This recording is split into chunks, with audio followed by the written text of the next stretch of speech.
बिस्मिल्लाहिर्रहमानिर्रहीम। अस्सलामुअलैकुम नाज़रीन, तमाम तारीफ़ें ज़ात पाक की जिसने ये कहना तख्लीक की और दुरूद सलाम आखिर नबी हज़रत मोहम्मद सल्लल्लाहु अलैहि वसल्लम की ज़ात पाक पर जिनकी वजह से ये कहना तख्लीक की गई। नाज़रीन, जैसा कि आप जानते हैं कि इस वक्त अल्लामा साद हुसैन साहब भी हार गए और पाकिस्तान का एक हारा हुआ, एक शिकस्त खोर, एक वो मुर्दा घोड़ा जिसे जितवा दिया गया नवाज शरीफ, तो इसके खिलाफ टीएलपी ने भी अभी अपनी हिकमत अमली बनाना शुरू कर दिया है और वीडियो की सूरत में पैगाम रिलीज होगा। अभी अल्लामा सफदर हुसैन रिजवी साहब ने अपना एक स्टेटमेंट जारी किया है मस्जिद रहमतुल लिल आलमीन से कि जितने भी कारकुन हैं वो मरकज जमा। अगर चैनल पर नए हैं तो इसको लाजमी सब्सक्राइब करें, वीडियो को शेयर करें और कमेंट्स भी करें। जितने भी बहन भाई देख रहे हैं, ये आपसे रिक्वेस्ट है। वो जमा क्यों हूं, वो किस बुनियाद पर हूं, यहां पर क्या होगा, वो चीज तो अलग है, लेकिन यह बात जरूर है कि कारकुनान को वहां पर बुलाना। और दूसरा, अल्लामा शामिल ज़हीर साहब का जो बयान सामने आया वो भी आपके सामने यहां पर शेयर होगा।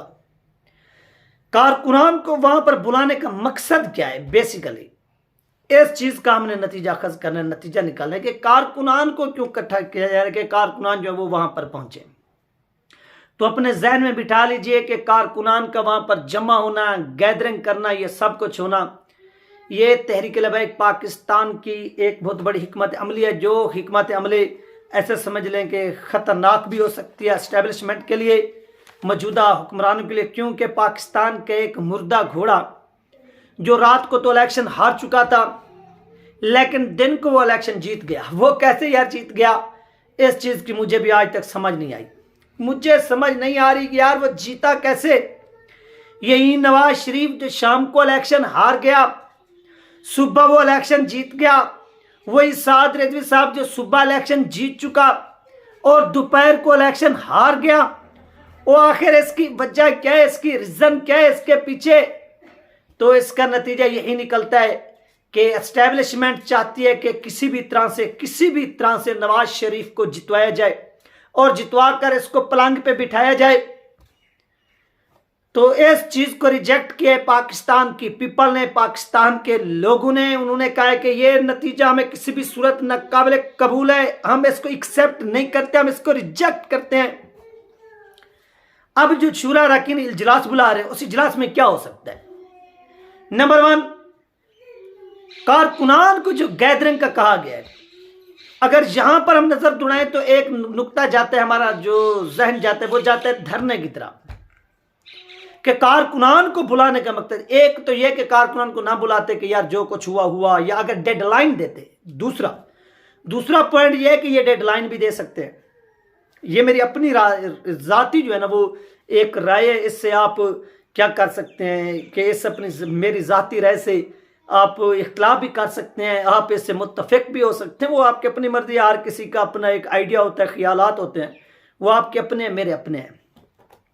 तो यहां पर नाज़रीन जो फर्स्ट है वो यही है कि कोई धरने की कार हो सकती है कि धरना दिया जाए, कारकुनान को जो जमा होने का कहा गया कि मरकज के गिर्द जमा हो जाए, ये बात है। नंबर 2, डेडलाइन दी जा सकती है इलेक्शन कमीशन ऑफ पाकिस्तान को कि आपने जो किया है आप अपने फैसले पर और अपनी कुर्सी से इस्तीफा दें।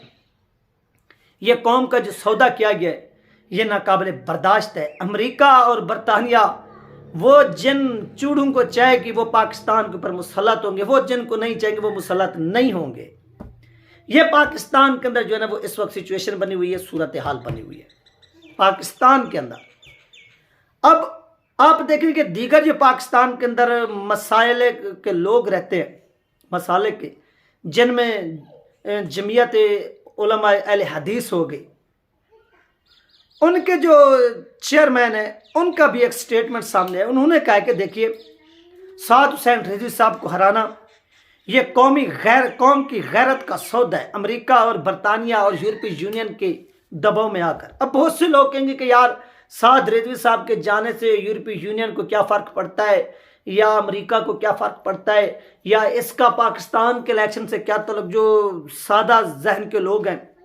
तो मेरे प्यारे भाई, यूरोपीय यूनियन पाकिस्तान को पैसा देता है और वो कहता है कि पाकिस्तान की कौमी असम्बली एक ऐसे लॉज बनाए, ऐसे कानून बनाए जो इंसानी हकूक के तो यानी हो इंसानी हकूक का लेबल लगा हुआ, यानी हो शराब की बोतल और उसके ऊपर आप लेबल लगा दें जामे शीरी का, उसके ऊपर आप लेबल लगा दें किसी और चीज़ का, करशी का, उसके ऊपर आप लेबल लगा लें टैंक का, हो वो शराब। तो वो ये कहते हैं कि हो पाकिस्तान की कौमी असम्बली, वहाँ पर गैर इस्लामिक कानून पास हूँ, बिल पास हूँ, लेकिन उनके ऊपर जो लेबल लगा हो वो लेबल हो इंसानी हकूक का। जब यही लीडर वहाँ पर खड़ा होगा कौमी असम्बली के अंदर बोलेगा और बोलकर जब बयान देगा तो इनकी सारी की सारी वो जो इन्वेस्टमेंट है वो तो ज़ाय हो जाएगी, रिजेक्ट हो जाएगी, मुस्तरद हो जाएगी। तो ये उनको खौफ जो है ना वो सता रहा है कि यार ये क्या हो गया कि वो बंदा जीत गया। तो यूरोपीय यूनियन के प्रेशर में आकर ये यहां से पीछे हट गए और साहब शरीफ साहब को, वो सलीम साहब को जितवाया गया है। सलीम साहब है, पता नहीं मुजाहिद साहब हैं, जो बला भी हैं, उनको वो थे भी लास्ट पोजीशन पर, उनको लास्ट से उनको उठाकर फर्स्ट पे डाला गया। तो ये पाकिस्तान के साथ एक किस्म का ड्रामा हो रहा है। और इसके बाद क्या होता है, अब हम चलते हैं अमेरिका की जन्म के। अमेरिका को साद रेजी साहब के जीतने से क्या तकलीफ है। बहुत से लोग पूछेंगे कि यार अमेरिका का क्या लेना देना हो। भाई फलस्तीनियों के ऊपर जो जुल्म हो रहा है, जो तशद्दुद हो रहा है, जब ये साद हुसैन रेजी साहब जाते तो ये किसकी बात करते, और फलस्तीनियों के ऊपर जो जुल्म कर रहे हैं उनके पीछे कौन खड़ा है, उनके पीछे तो अमेरिका खड़ा है, साफ जाहिर है। तो वहां पर अमेरिका को पाकिस्तान की असेंबली के अंदर खड़े होकर नंगा कौन करता, वो साद हुसैन रिजवी साहब करता। वहां पर जाकर कश्मीर का मुकदमा कौन लड़ता, साद हुसैन रिजवी लड़ता। वहां पर जाकर आफिया सिद्दीकी का मुकदमा कौन लड़ता, साद हुसैन रिजवी साहब लड़ता। तो जब इन तमाम चीजों को देखा तो एस्टेब्लिशमेंट की वो शलवारें गीली हो गई। तो उन्होंने ये डिसीजन लिया कि यार इस बंदे को हरा दें और वहां से जमान जाफरी साहब को जितवा दें, और इस तरह से टीएलपी की जो नजरें हैं वो इस सीट से हट जाएंगी, उधर कराची NA 240 के ऊपर जो है ना वो चली जाएंगी। तो ये इन लोगों ने प्लान बनाया। जो इनका प्लान था वो मुकम्मल तौर पर पब्लिक ने, अवाम ने रिजेक्ट किया, मुस्तरद किया। समझ आ गया आपको। तो ये वो किस्से हैं जिसकी बुनियाद पर अमेरिका और बरतानिया का प्रेशर है। और वो क्यों, वो पाकिस्तान के अंदर ऐसी हुकूमत क्यों लाते हैं। अब देखिए, जो बरतानिया बोलेगा या अमेरिका बोलेगा, जो यूरोपीय यूनियन नवाज शरीफ को बोलेगा कि यार आपने असेंबली के अंदर ये बिल जो है ना वो पास करने हैं इंसानी हकूक के नाम से, तो मुझे बताएं वहां पर नवाज शरीफ इनकार कर सकता है, या जरदारी साहब इनकार कर सकता है, या दीगर जो पाकिस्तान के पॉलिटिकल लीडर हैं ये इनकार कर सकते हैं। जवाब मिलेगा कि यार ये नहीं कर सकते। क्यों? और उनकी जायदादें बैरून मुल्क, उनकी औलादें बैरून मुल्क, उनका सब कुछ बैरून मुल्क। वो तो उनके, वो जिसको सराइकी में कहते हैं ना, ये तो यार हमारे एक घड़े की मछली है, मटके की मछली है, यानी घड़ा जो आप पानी का घर में भर के रखते हैं गर्मियों के अंदर। ये देहातों का सिस्टम है, वो पानी ठंडा हो जाता है, मज़ेदार हो जाता है, लजीज हो जाता है, तो लोग इसको पीते हैं। अब भी रूटीन चल रही है। वैसे तो फ्रिज आ गए हर किसी के घर में, लेकिन कहीं कहीं अब भी ये सिस्टम होता है, अब भी, क्योंकि वो पानी मुफीद होता है, सेहत के लिए भी मिट्टी का बर्तन होता है घड़ा। तो ये इस तरह नवाज शरीफ हो गया, जरदारी हो गया, ये सब ये हैं घड़े की मछलियां। यूरोपीय यूनियन के लिए, अमेरिका के लिए ये उनको काबिल कबूल है, एक्सेप्ट है। साद रेजी साहब ना काबिल कबूल है ना उनको एक्सेप्ट है, बल्कि ये शख्स रिजेक्ट है। और इसी तनाजुर में साद हुसैन रिजवी साहब को रिजेक्ट किया गया है और उनको हरा दिया गया है। अब पाकिस्तान के ये आलम दीन, या पाकिस्तान का ये वहद शख्स है अल्लामा शामिल जहीर साहब, जो साद हुसैन रिजवी साहब की इस क्या कहते हैं, इस हार के ऊपर बोला है। उनकी अपनी भी जमात इलेक्शन में हिस्सा ले रही थी, जहां पर ये शहबाज शरीफ ने स्टैंड लिया हुआ था। इनके अपने भाई जो थे ये यहाँ पर खड़े हुए थे, और दीगर भी इनके साथ ही थे जो लाहौर के अंदर इलेक्शन में हिस्सा ले रहे थे। तो इन्होंने भी साद हुसैन रिजवी साहब की हिमायत की है। तो ये साद हुसैन रिजवी साहब की एक बहुत बड़ी कामयाबी है।